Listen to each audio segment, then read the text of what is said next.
Boa tarde a todos. É com muita alegria que nós nos encontramos aqui para formarmos esta reunião, como disse a nossa irmã Alice, esta reunião fraterna que haverá de nos fortalecer.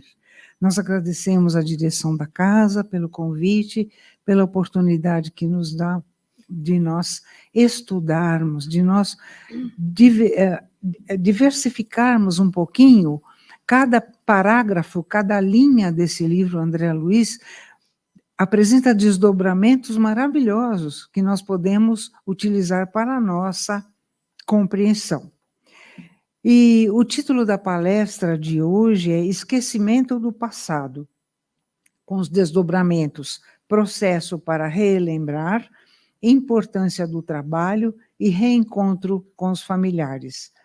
Nós vamos começar pelo reencontro com os familiares, sabendo que nos capítulos anteriores ficou muito patente que aquilo que nós encontramos aqui na Terra é uma cópia imperfeita do que ocorre no plano espiritual.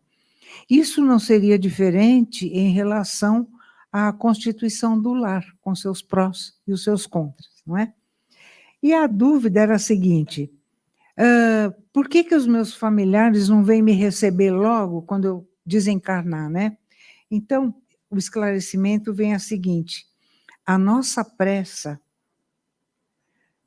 não facilita esse reencontro, porque devemos apresentar condições psicológicas e morais que garantam um relacionamento tranquilo, para que não venhamos a desestabilizar a harmonia que já foi conseguida por aqueles que nos antecederam no plano espiritual. Então, vejam, às vezes a nossa ânsia, eu quero encontrar meu pai, quero encontrar minha mãe, quero encontrar meu irmão, que já desencarnou há mais de 20 anos.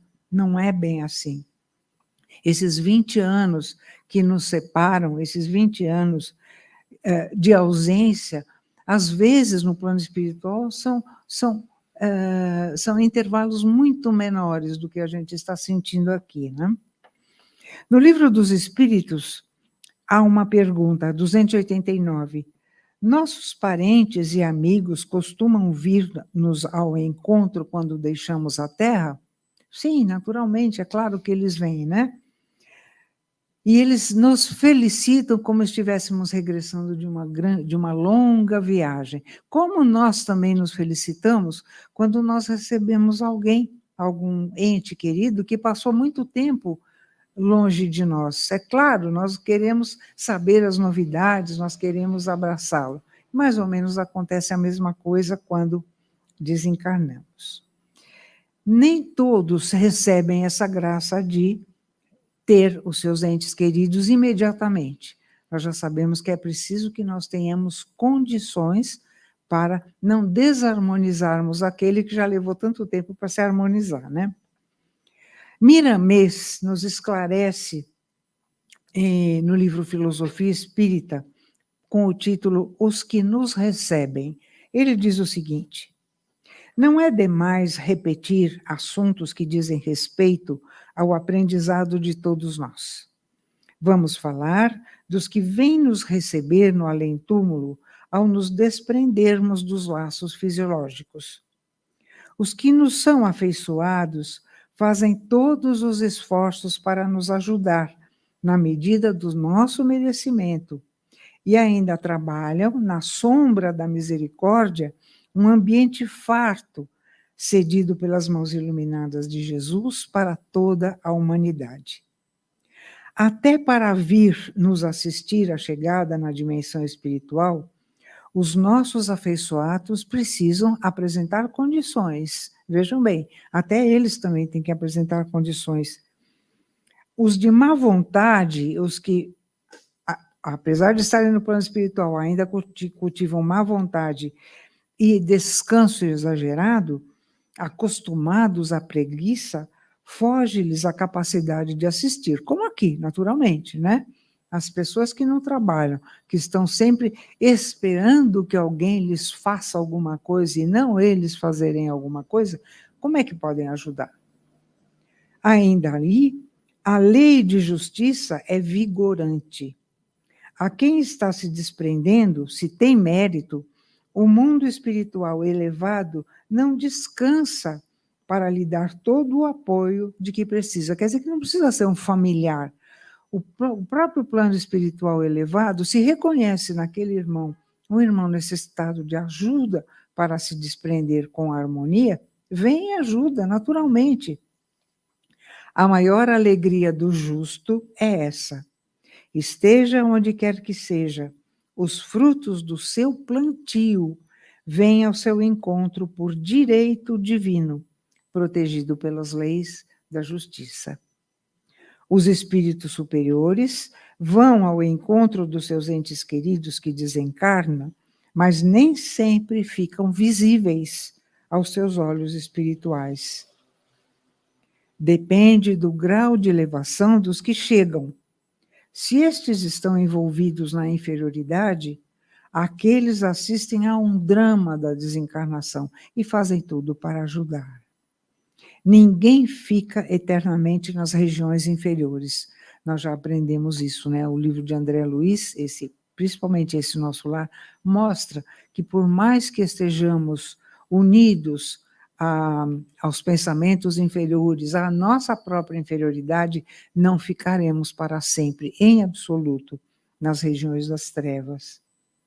O espírito que deixou na Terra um rastro de inquietações terá multiplicadas essas inquietações, pois que elas o acompanham no além-túmulo. Os espíritos somente se reúnem por consonância de sentimentos. É aquilo que a gente chama de sintonia, não é? Nós estabelecemos uma sintonia permanente. Agora mesmo, todos nós aqui estamos sintonizados com irmãos do plano espiritual. Para os parentes desencarnados ficarem juntos, necessário se faz que estejam no mesmo plano de atividades sentimentais. Porém, os mais elevados, por amor, descem de vez em quando para planos mais inferiores, em que se encontram os seus entes mais caros, para visitá-los. Olha que coisa mais linda! É permitido àqueles que já se encontram em planos superiores virem até planos inferiores para dar assistência a seus entes queridos. No capítulo 20, um orientador compara o lar a um ângulo reto nas linhas do plano de evolução divina. A reta vertical é o sentimento feminino e a horizontal é o sentimento masculino, ambos se completando, não é mesmo? Em afirmações que tinham sentido naquela época, o orientador diz que a mulher não pode ir ao duelo com os homens, através de escritórios e gabinetes, onde se reserva atividade justa ao espírito masculino. Hoje, né, está um pouquinho diferente. A colônia, porém, ensina que existem nobres serviços de extensão do lar para as mulheres. A enfermagem, o ensino, a indústria do fio, a informação, os serviços de paciência representam atividades assaz expressivas. E aí nós vamos ao Livro dos Espíritos para perguntar: sendo iguais perante a lei de Deus, devem os homens ser iguais também perante as leis humanas? Os espíritos superiores dizem que sim, que deve haver igualdade entre homens e mulheres, segundo a lei divina, né? Mas nem sempre foi assim, nem sempre é assim. Se nós estivéssemos em condições de competir, esse competir bem entre aspas, né? Com os homens, não é bem competir ou querer tomar o lugar deles ou querer subjugá-los como sempre fomos subjugadas, né? Não é bem assim. O que acontece é que nós fazemos uma inversão na nossa progressão espiritual. Ora nós reencarnamos como homens, ora nós encarnamos como mulheres. E por que nós não trazemos essas memórias de quando nós estivemos encarnados no sexo masculino ou no sexo feminino?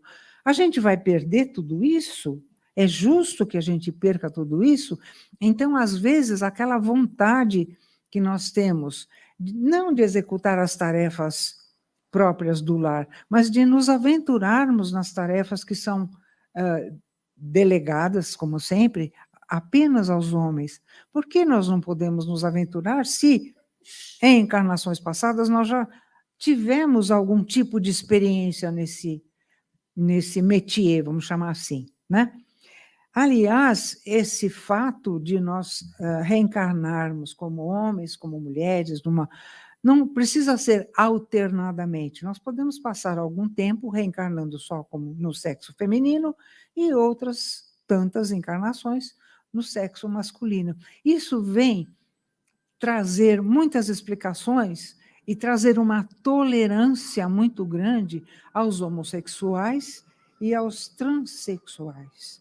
Não é verdade? Por que nós vamos condenar se eles trazem no seu espírito uma sexualidade diferente da sexualidade fisiológica? Vamos condená-los? Por quê? Ou vamos acolhê-los? Ou vamos respeitar a sua opção, que não é nada fácil? Vamos concluir uma coisa dessa.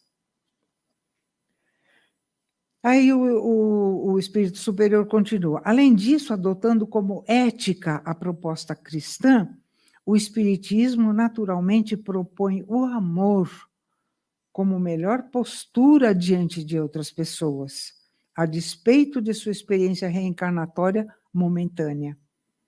Entendendo o livre-arbítrio como atributo do espírito, o Espiritismo respeita as escolhas individuais, considerando que as consequências felizes ou infelizes dos seus atos são íntimas e transitórias. Ninguém ficará assim para sempre. Então, se eu tenho uma determinação neste momento, eu posso, através de novos conhecimentos, mudar essa minha posição. É permitido. Estas considerações foram feitas na Associação dos Professores Universitários de História da USP. Agora nós vamos falar um pouquinho sobre a remuneração. Todo trabalho, todo trabalhador tem direito à remuneração pelo trabalho que executa. Um capítulo à parte fica reservado naturalmente ao trabalho voluntário, né? Então, nós não vamos tratar disso agora. Nós devemos receber uma remuneração pelo nosso trabalho, e isso é justo, porque nós precisamos dessa remuneração para sobreviver. O dinheiro proveniente do trabalho muitas vezes serve de estímulo para que as pessoas continuem a trabalhar. A doutrina espírita nos ensina que somos co-criadores, e assim o trabalho de todos é muito importante para a evolução do universo.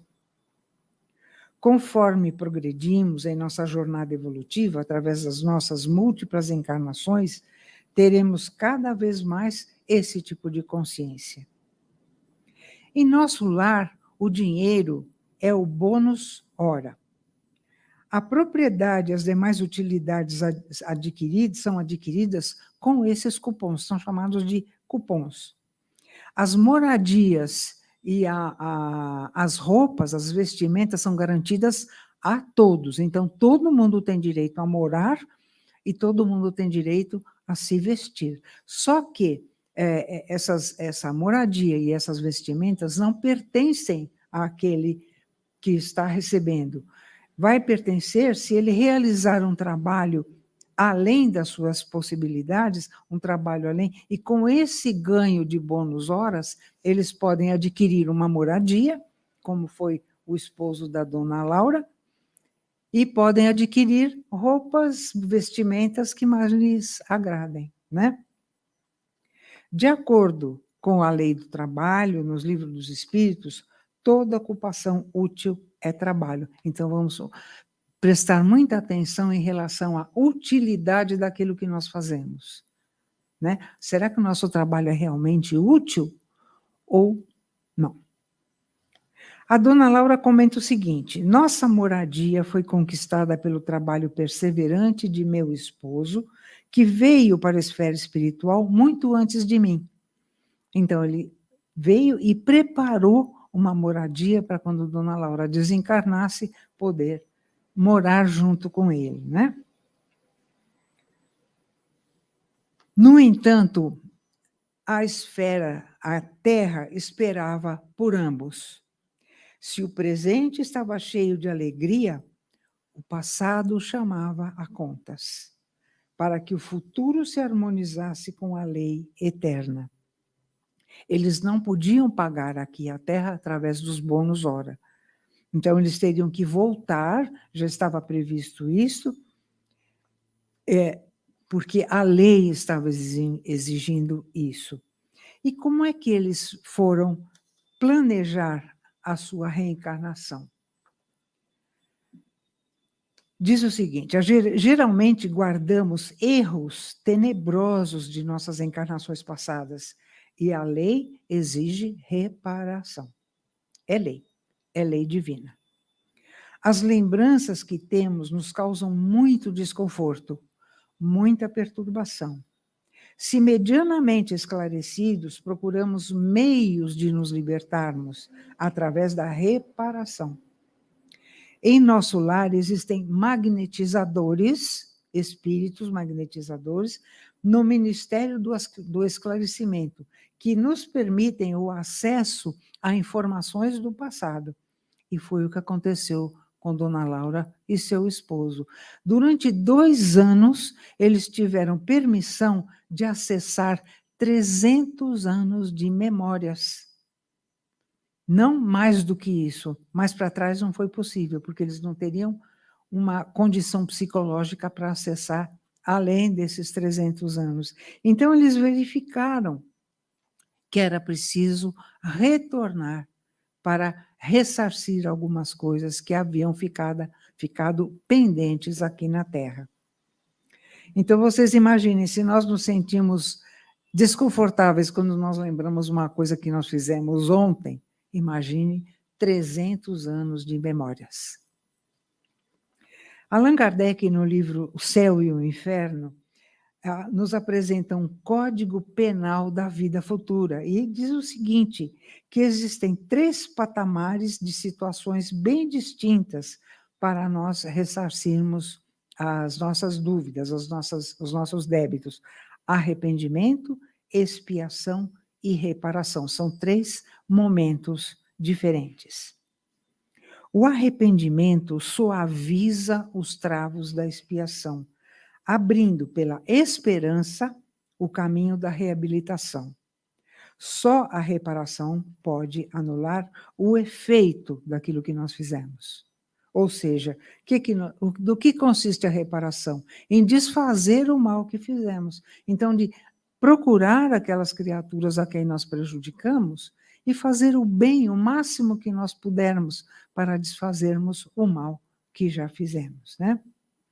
Se isso não for feito por nós, haverá condições que voluntariamente nós escolheremos, ou os espíritos superiores escolherão por nós, para patrocinar essa nossa expiação, essa nossa reparação. Foi para evitar o desdobramento das consequências de uma falta nas reencarnações futuras que Jesus recomendou, em regime de urgência: reconciliai-vos o mais depressa possível com o vosso adversário, enquanto estáis com ele a caminho, para que ele não vos entregue ao juiz, o juiz não vos entregue ao ministro da Justiça, e não sejais metidos em prisão. Digo-vos em verdade que daí não saireis enquanto não houverdes pago o último ceitil. É muito justo, né? Nós não vamos deixando pagamentos para descartar promissórias quando nós quisermos. É justo que nós tenhamos que resolver todos esses problemas, né? Então, nós vamos pensar nisso e não acumular mais débitos, procurando na máxima ensinada por Jesus o guia das nossas palavras, nossos atos e nossos sentimentos. Amai-vos uns aos outros. Amemo-nos, então, caros irmãos, amemo-nos. E como diz Paulo de Tarso, o amor cobre a multidão de pecados. E nós diríamos, para encerrar a nossa palestra, o amor evita a multidão de pecados. Agradeço imensamente a atenção de vocês e que Jesus continue nos iluminando.